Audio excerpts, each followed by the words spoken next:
What's good, family? It's me, Coach 67 Sports TV.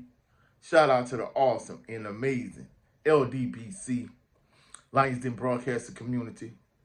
Shout out to the Louisiana All-American Sports Network.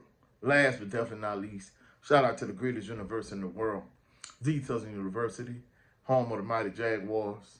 Jaguar Nation, this video is not for you. However, this for Who That Nation. Now, a lot of people ask, Coach, why you don't talk about the Saints? Well, I got you covered in this video. Now, if you watch my top 5 favorite videos, I'm talking about top 5 favorite sports teams. I have a video where I talk about my top 5 favorite fighters in terms of boxing and my top 5 favorite sports teams, both of them here on this channel. But if you notice, right under Southern University Jaguars, the New Orleans Saints is my second favorite sports team. Now, just like for over 40 years, I've been a loyal, dedicated member of Jaguar Nation. For over 40 years, I've been a loyal, dedicated member of Who That Nation also.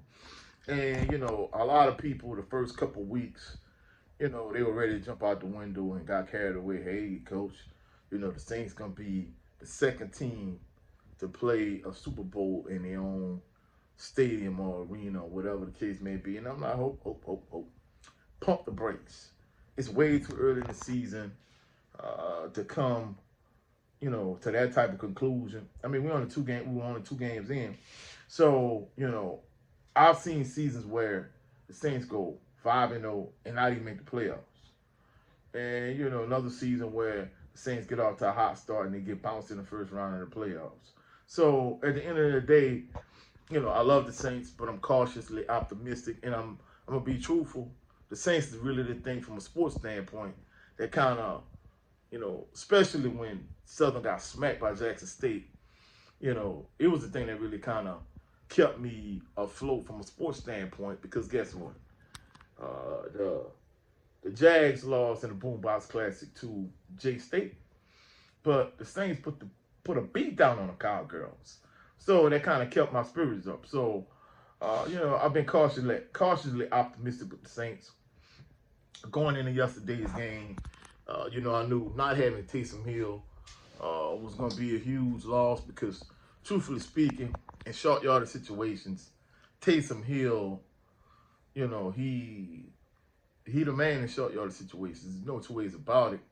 And then in addition to that, having him and putting him at running back, and even, putting him at quarterback, letting him run power, giving him direct snaps, whatever the case may be, it take a lot of pressure off of Alvin Kamara. So I knew not having him was going to be a big blow. And then in addition to that, during the course of the game, Eric McCoy got hurt at center. And that really kind of set the Saints offensive line back. And Cesar Ruiz got hurt.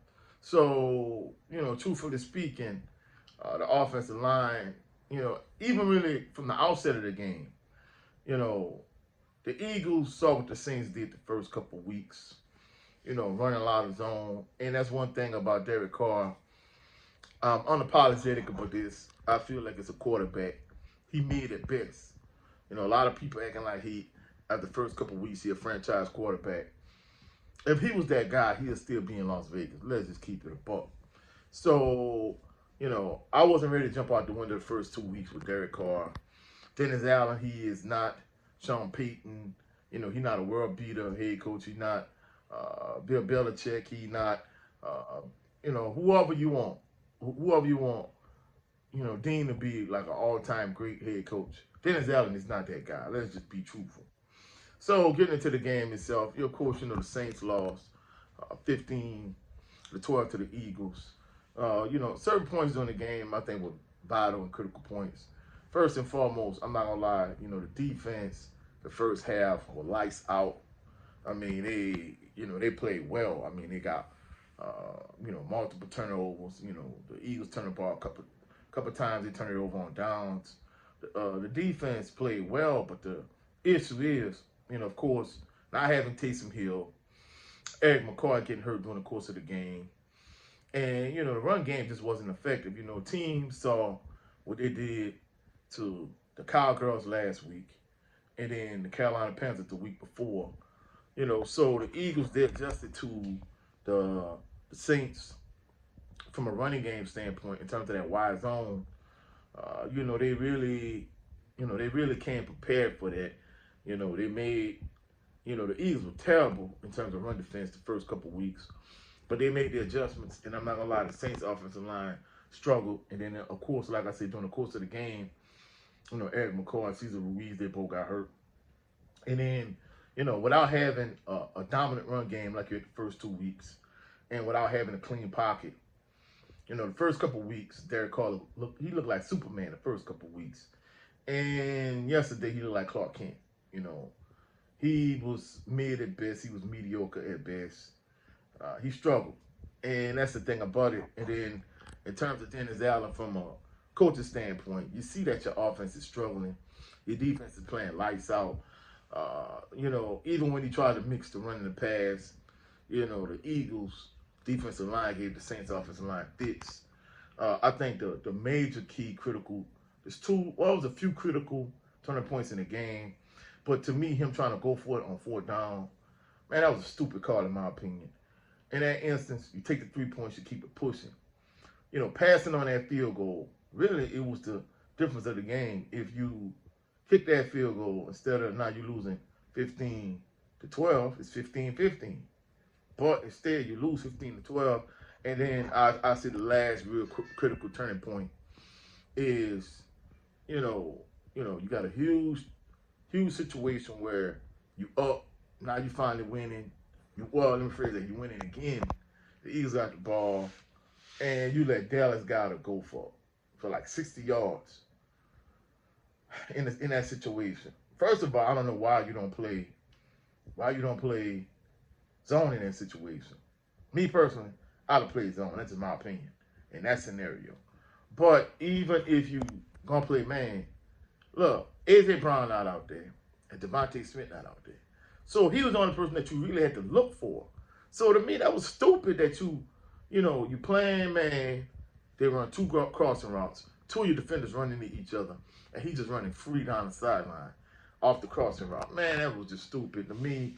I'm not gonna lie, from a play calling standpoint, from a clock management standpoint, from a game management standpoint, I feel like Dennis Allen is an average coach at best, to be truthful.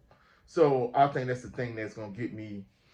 Clint Kubiak, his new scheme, it has made, Derek Carr look much better than what he really is as a quarterback. But at the end of the day, Dennis Allen, he's not that guy as a head coach, and Derek Carr is not that guy as a franchise quarterback.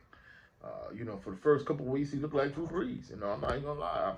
Gotta give him his props, gotta give him credit. But yesterday, he looked more like Billy Joe Tolliver, whatever John Forkey, whatever low-tier Saints quarterback you want to name, he looked like that guy. So, but, hopefully they could get the win against these Dirty Birds this coming week.